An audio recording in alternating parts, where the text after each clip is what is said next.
Bismillahirrahmanirrahim. Assalamu alaikum viewers. Hope you all are fine by the grace of Almighty Allah.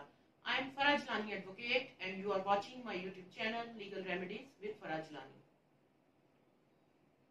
आज का हमारा topic है कि unmarried certificate क्या होता है और इसको अप्लाई करने का क्या तरीका है और इसके लिए कौन कौन से डॉक्यूमेंट्स रिक्वायर्ड होते हैं। तो चलते हैं वीडियो की जानिब और डिटेल से इसको डिस्कस करते हैं। पाकिस्तान में unmarried certificate, single status certificate या बैचलरहुड सर्टिफिकेट एक ही चीजें हैं। पाकिस्तान में तो पहली बीवी की इजाजत के तहत मर्द दूसरी शादी कर सकता है, लेकिन ज्यादातर ममालिक, खास तौर पर यूरोपियन ममालिक में दूसरी शादी बातिल या जुर्म करार है। इसलिए खास तौर पर शादी के लिए या जॉब के लिए या फिर इमिग्रेशन वगैरह के लिए वो आपसे सिंगल सर्टिफिकेट तलब कर सकते हैं। ये सर्टिफिकेट मर्द और औरत दोनों के लिए लाजमी है।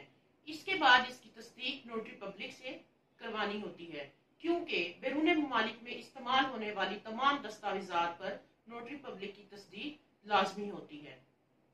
इसके लिए सबसे पहले आपको एक फॉर्म लेना होगा।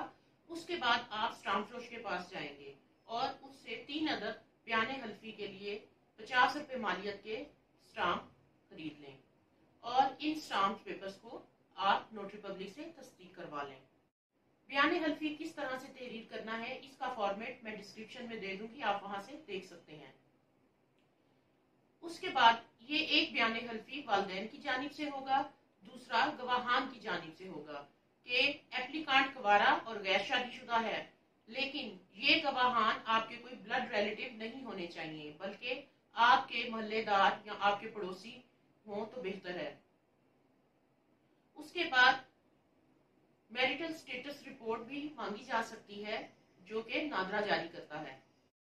वालिदैन के आईडी कार्ड की कॉपीज चाहिए होती हैं।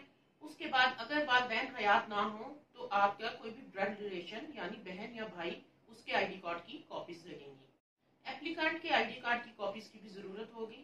अगर एप्लीकेंट बैरून मुल्क रहता है तो उसके पासपोर्ट की कॉपी भी साथ लगाई जाएगी। अगर आप गाँव के रिहायशी हैं तो गांव के नंबरदार से इसकी तस्दीक करवाना होती है, और अगर आप शहर के रिहायशी हैं तो मुतलका निकाह रजिस्ट्रार इसकी तस्दीक करता है। अदालत में लोकल गवर्नमेंट के डिप्टी डायरेक्टर से दरखास्त को मार्क करवाना होता है। उसके बाद डिप्टी डायरेक्टर इसको आगे फॉरवर्ड करता है और मुतलका यूसी को मार्क कर देता है। इसके बाद आपको टाइम बता दिया जाता है कि फलां दिन या फलां वक्त आपने अपनी मुतलका यूसी में राब्ता करना है। सेक्रेटरी यूसी आपके डॉक्यूमेंट्स की तस्दीक करेगा और आपके बायोमेट्रिक थंब इंप्रेशन लेगा और आपको यूसी के लेटर हेड पर सर्टिफिकेट इशू कर देता है। ये सर्टिफिकेट इंग्लिश में भी दस्तयाब होता है। जहां तक बात है इसकी वैलिडिटी की, तो ज्यादातर ममालिक में ये 6 माह तक वैलिड होता है और 6 माह बाद इसको आपको फिर से री इशू करवाना पड़ता है। बेवा औरत को अनमेरिड सर्टिफिकेट की जरूरत नहीं पड़ती, उसके लिए अपने शोहर का डेथ सर्टिफिकेट ही काफी होता है। तो यह है सिंपल सा प्रोसीजर अनमेरिड सर्टिफिकेट को अप्लाई करने का। आई होप आपको आज की ये वीडियो पसंद आई होगी। अगर वीडियो पसंद आई तो इसे लाइक कीजिए और अपने दोस्तों के साथ शेयर कीजिए, और अगर आप मेरे चैनल पर नए हैं तो मेरे चैनल को सब्सक्राइब कीजिए और बेल आइकन को भी जरूर प्रेस कीजिए, ताकि मेरी हर नई आने वाली वीडियो की नोटिफिकेशन आपको टाइम पर मिलती रहे।